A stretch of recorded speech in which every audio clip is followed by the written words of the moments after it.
Breaking news చూస్తున్నాం. రాత పరీక్షలకు హాజరు కాకపోయినా అసలు ఏ పరీక్ష రాయకున్నా అడ్డదారిలో జెన్కోలో ఉద్యోగం పొందిన మాజీ సీఎం కేసీఆర్ బంధువు సరిత ఉదంతంలో తవ్వే కొద్దీ కొత్త అంశాలు బయటపడుతున్నాయి. ఇప్పటి వరకు ఆమె మాజీ ఎంపీ వినోద్ బంధువు అని అంతా అనుకున్నారు. కానీ అసలైన తీగ లాగడంతో మొత్తం డొంకంతా కదిలింది. పని పాట లేకుండానే జీతభత్యాలు తీసుకున్న ఆ ఉత్తమురాలు మన మాజీ దొర కేసీఆర్కు దగ్గర బంధువట. స్వయానా కేసీఆర్ చెల్లెలు కుమారుడి భార్య అని తేలింది.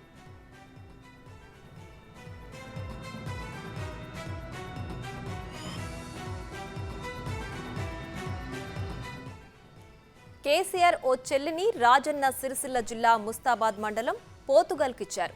ఆమె కుమారుడే వీరపనేని పూర్ణచంద్రరావు అలియాస్ చందు. తండ్రి చిన్నప్పుడే చనిపోవడంతో చందు తల్లి చీరల వ్యాపారం చేస్తూ అతడిని పోషించింది.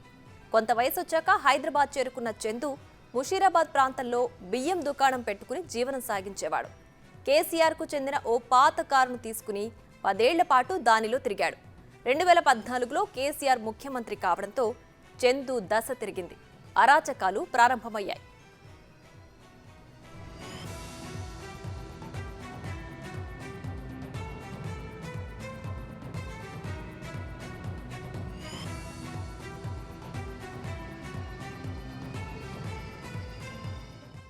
సురక్ష పేరుతో అవుట్సోర్సింగ్ రిక్రూట్మెంట్ కంపెనీని చందు ఏర్పాటు చేశాడు.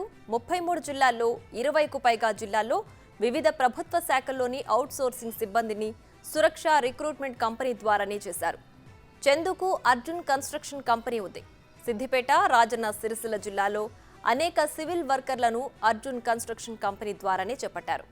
వరుసకు అన్న అయ్యే హరీష్ రావు, బావ కేటీఆర్ మంత్రులుగా ఉండడంతో ఈ 2 జిల్లాల్లో చందుకే పనులన్నీ దక్కేవి. ఇతరులు ఎవరైనా పనులు దక్కించుకుంటే వాళ్ల దగ్గర నుంచి చందు బలవంతంగా లాక్కునేవారు.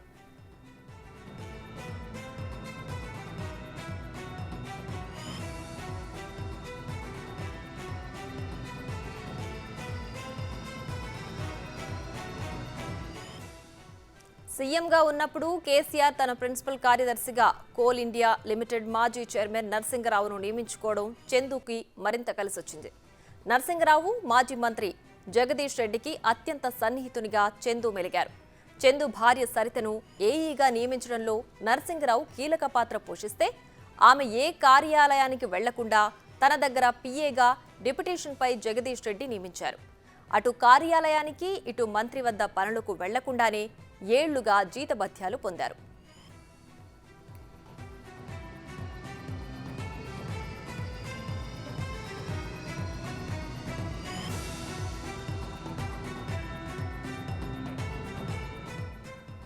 రాష్ట్రంలో కాంగ్రెస్ ప్రభుత్వం అధికారంలోకి వచ్చాక చందు భార్య సరిత జెన్కో కార్యాలయానికి వెళ్లడంతో ఈ బాగోతం బయటపడింది.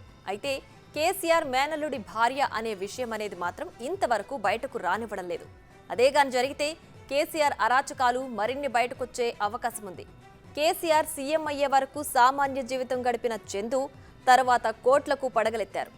ఒకప్పుడు బతుకు తెరువుకు నానా కష్టాలు పడ్డ చందు కేసీఆర్ సీఎం అయ్యాక తన సొంత గ్రామం పోతుగల్లో 60 ఎకరాల భూమి కొన్నారు.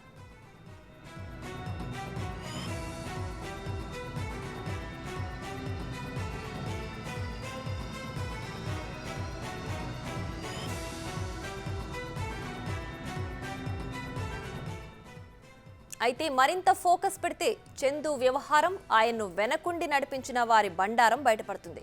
సురక్ష outsourcing company, Arjun construction company ద్వారా చందు చేసిన అరాచకాలు వెలికి తీయొచ్చు.